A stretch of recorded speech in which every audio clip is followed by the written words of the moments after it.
Multi speciality হাসপাতাল। মেঘবেলা লাইভে আপনার পছন্দের টিভি চ্যানেলস সম্পূর্ণ বিনামূল্যে, শুধুমাত্র মেঘবেলা ব্রডব্যান্ডের কানেকশনের সঙ্গে। মেঘবেলা ব্রডব্যান্ড, বাংলার ঘরে ঘরে। উত্তর চব্বিশ পরগনার ব্যারাকপুরের তালপুকুরে গঙ্গার ধারে স্থাপিত অন্নপূর্ণা মন্দির, যা একসময় মানুষের চোখের আড়ালে থাকলেও ধীরে ধীরে ফিরে পাচ্ছে তার হারানো পরিচিতি। 1875 সালের 12ই এপ্রিল এই মন্দিরের উদ্বোধন করেছিলেন স্বয়ং শ্রীরামকৃষ্ণ পরমহংসদেব। নির্মাতা ছিলেন রানী রাসমণির কনিষ্ঠ কন্যা জগদম্বা দেবী। দক্ষিণেশ্বর কালী মন্দিরের আদলে তৈরি এই নবরত্ন শৈলীর মন্দির আজও দাঁড়িয়ে আছে সময়ের সাক্ষী হয়ে।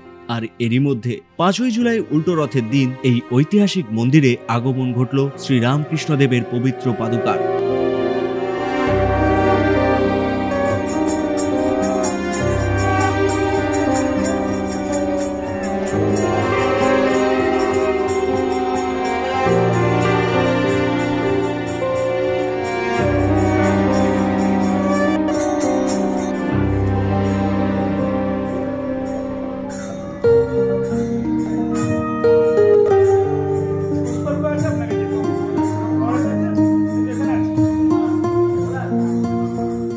উপস্থিত ছিলেন ব্যারাকপুর রামকৃষ্ণ মিশনের কার্যনির্বাহী সম্পাদক স্বামী নিত্যরূপানন্দজি মহারাজ, জয়রামবাটি শাখার দায়িত্বপ্রাপ্ত স্বামী সাইপ্রবুদ্ধানন্দজি মহারাজ, পাশাপাশি অন্যান্য সন্ন্যাসী ও সেবকবৃন্দ।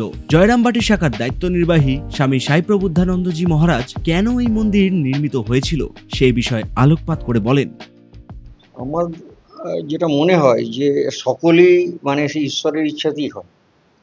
মানুষকে দিয়ে তিনি তার ইচ্ছাটাকে রূপদান করেন। রানী রাসমণি যখন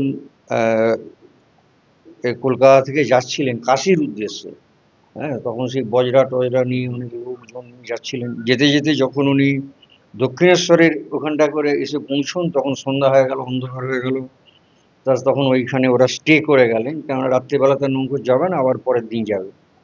তা সেইখানে রাসমণি রাত্রে তিনি স্বপ্ন দেখলেন যে তাকে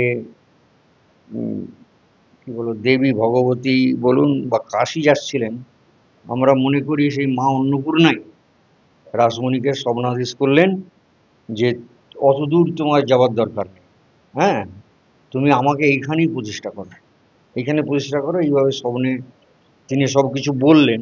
তারপরে সেই স্বপ্ন ভেঙে যাওয়ার পরে রাসমণি জায়গা খুঁজতে লাগলেন ওইখানেই, আর উনি এগোলেন না, ওইখানেই দক্ষিণেশ্বরে জায়গা খুঁজতে লাগলেন। প্রথমে উনি গঙ্গার যেটা পশ্চিম কূল বলে যে ওটা সব থেকে পবিত্র, গঙ্গার পশ্চিম কূল বারাণসী সমতুল, সেই জন্য গঙ্গার পশ্চিম কূল হচ্ছে উত্তরপাড়া ওই সাইডটা। উনি ওই দিকটা অনেক জায়গা খুঁজলেন, কিন্তু কেউ জায়গা দিতে সম্মত হলো না এবং বলে উনি বিফল হলেন। তখন পূর্বকূলে বর্তমানে যেখানে কালী মন্দির প্রতিষ্ঠা হয়েছে, ওই জায়গাটা সবাই পণ্ডিতরা বললো যে ওটাও খুব ভালো, কুর্মপৃষ্ঠ এবং ইত্যাদি, ওটারও পজিশনটা ভালো দিকে সকলে বললেন এই জায়গাটাই হোক। তা সেই গঙ্গার পূর্বকূলে রাসমণি তখন ভবতারিণীর মন্দির এবং দ্বাদশ শিব মন্দির, রাধাকান্তের মন্দির, বিষ্ণু মন্দির যেটা, এইসব প্রতিষ্ঠা করলেন। কিন্তু আমার মনে হচ্ছে যে মহারাজের সঙ্গে আমার একটু কথা হয়েছে, উনিও বলেছিলেন এক সময় যে অ্যাকচুয়ালি উনি তো যাচ্ছিলেন কাশী, সেখানে কাশীতে আছে অন্নপূর্ণা, কাশীর অধিষ্ঠাত্রী দেবী হচ্ছে মা অন্নপূর্ণা। তাহলে অন্নপূর্ণাই তাকে বলছে যে অতদূর যাওয়ার দরকার নেই, তুমি আমাকে এখানে প্রতিষ্ঠা করো। তা ওখানে কালী রূপে প্রতিষ্ঠা হলেন পূর্ব পারে। তাহলে গঙ্গার পশ্চিম কূলে মা অন্নপূর্ণার একটা মন্দির হওয়ার এই ইচ্ছাটা ওটা রাসমণির হাত দিয়ে ঠিক পূর্ণ হলো না। আবার পূর্ণও হলো তারই ছোট মেয়ে, এখানে জগদম্বা দেবী, তার মনে মা এই ইচ্ছাটা দিল, ঠিক হুবহু দক্ষিণেশ্বরেরই আদলে। সে একই শিল্পী, একই ইঞ্জিনিয়ার দিয়ে, একই স্থপতি, আর্কিটেক্ট, সেই মন্দির ডিটো দক্ষিণেশ্বরের মন্দির, সেই একই নাট মন্দির, সেই ঠিক গঙ্গার পাড়ে এবং পশ্চিম কূলে হলো। ওখানেও যেরকম এইদিকে 6টা শিব মন্দির, ওটা 6টা শিব মন্দির, মাঝখানে চাঁদনির ঘাট, এখানেও এরকম চাঁদনির ঘাট আছে। খালি এইদিকে 3টে শিব মন্দির, এদিকে 3টে শিব মন্দির, 6টা। বাকি সব সেই একই ফ্লেভার, একই। এই আমার মনে হয় এই ঈশ্বরের ইচ্ছাটা এইভাবেই পূরণ হয়েছে। রাসমণিরই তো মেয়ে করেছে।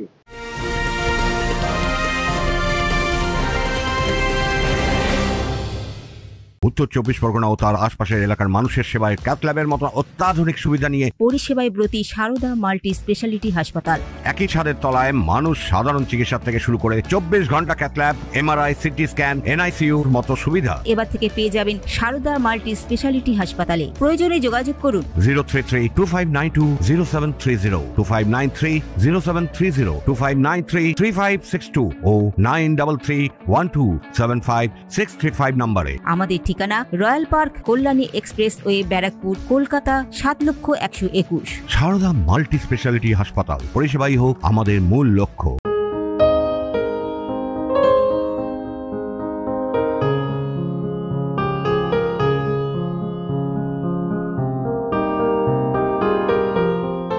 অপরদিকে এই মন্দির তথা আধ্যাত্মিক বিষয় বলতে গিয়ে স্বামী নিত্যরূপানন্দজি মহারাজ বেঙ্গল টুডেকে জানান, আমি মনে করি ব্যক্তিগতভাবে যে ঠাকুর মা স্বামীজি এনাদের আসার মূল কারণ হচ্ছে যে ভারতের উত্থান, এবং ভারতবর্ষ মানে গরিব মানুষ। 75% লোক এখনো ভারতবর্ষে তারা অনেক জন তারা বিভিন্নভাবে কষ্ট পাচ্ছে, আর্থিক কষ্ট, সামাজিক কষ্ট, আরো বিভিন্ন কষ্ট। তো তাদের কষ্ট দূর করানোর জন্য স্বামীজি এই মঠ মিশন প্রতিষ্ঠা করেছেন। এবং আমার মনে হয় যে অন্নপূর্ণা মন্দির হলো কেন, কারণ মানুষের অন্নের প্রয়োজন সবার আগে।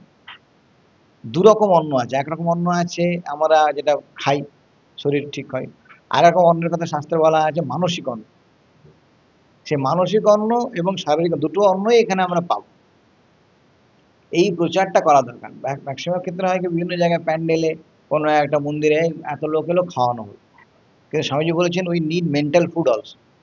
মেন্টাল ফুড না দিলে সে উঁচু লেভেলের লোকেরা তারা আসবে। ধরুন একটা লোকের তাদের পেট ভরলে হয়ে যায়, তারা চলে গেল, বাট যারা মনের শান্তি চায় তাদের জন্য মানসিক ফুডটাও দরকার। সুতরাং এখানে কিন্তু মানসিক ফুড দেওয়ারও ব্যবস্থা করতে হয়। অর্থাৎ ধরুন যোগা সারা পৃথিবীতে যে কোনো ধরনের মানুষ যোগার দ্বারা শরীর ভালো হয়, সেই যোগার ব্যবস্থা করা। এক ধরনের একদম পুরো গরিব তাদের ফ্রি একটু খাওয়ার ব্যবস্থা করে। এখানে শুনছিলাম নিউ জলপাইগুড়িতে যে একটি মা তার সন্তানকে খাওয়ার ছিল না বলে তিস্তার জলে ফেলতে গেছিল। তো আমাদের ব্যারাকপুরে যেন এটা না হয়। আজকে যদি ব্যারাকপুরে এরকম ঘটনা যদি ঘটে যে কেউ না খেয়ে অনাহারে পড়ে আছে, এখানে অন্নপূর্ণা মন্দির আছে, ওখানে অর্থ হয়।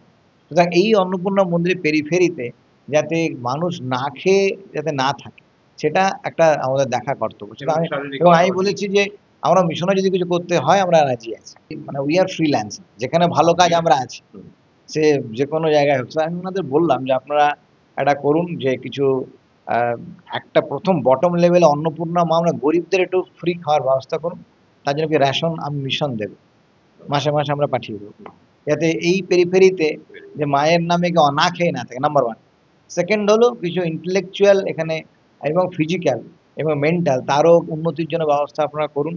যেটা একটা বললাম যোগা করুন, বা কিছু পাঠ, কিছু ক্লাস। তা 1 জানুয়ারি ওনাদের বড় উৎসব হবে সামনে, বললাম একটা যাত্রার ব্যবস্থা করুন। ঠাকুর বলছেন যাত্রায় লোক শিক্ষা হয়। তো এইরকম ধরে করে করে আস্তে আস্তে মাকে সারা থেকে ছড়িয়ে দিন। এবার মাকে ছড়িয়ে দিলে যে যার মতো মাকে নেবে। আমি একটা লাইন বলবো না যে তুমি এই পথে, আমি বলবো যে মাকে দিলাম, এবার মাকে তুমি তোমার মতো, কেউ মনের কষ্ট দূর করো মাকে দিয়ে, কেউ পেটের কষ্ট দূর করো, কেউ সামাজিক কষ্ট দূর করো। মাকে যেভাবে তুমি চাইবে সেইভাবে করে। এটা প্ল্যাটফর্ম ইউজ করে কাজটা করো। প্রায় 150 বছর ধরে নীরবে দাঁড়িয়ে থাকা এই মন্দির যেন আবার প্রাণ ফিরে পাচ্ছে। স্থানীয়দের মতে এই ঘটনা শুধু ধর্মীয় দিক থেকেই নয়, ব্যারাকপুরের ইতিহাস এবং সংস্কৃতির পরতে পরতে নতুন আবেগের জন্ম দিচ্ছে। গঙ্গার ধারে এক নিঃশব্দ স্থাপত্য আজ পরিণত হচ্ছে ব্যারাকপুরের আধ্যাত্মিক হৃদস্পন্দনে। অন্তত এমনটাই মত ওয়াকিবহাল মহলের। ক্যামেরায় তপন রায়ের সঙ্গে অরিন্দম রায়চৌধুরীর রিপোর্ট, নিউজ বেঙ্গল টুডে।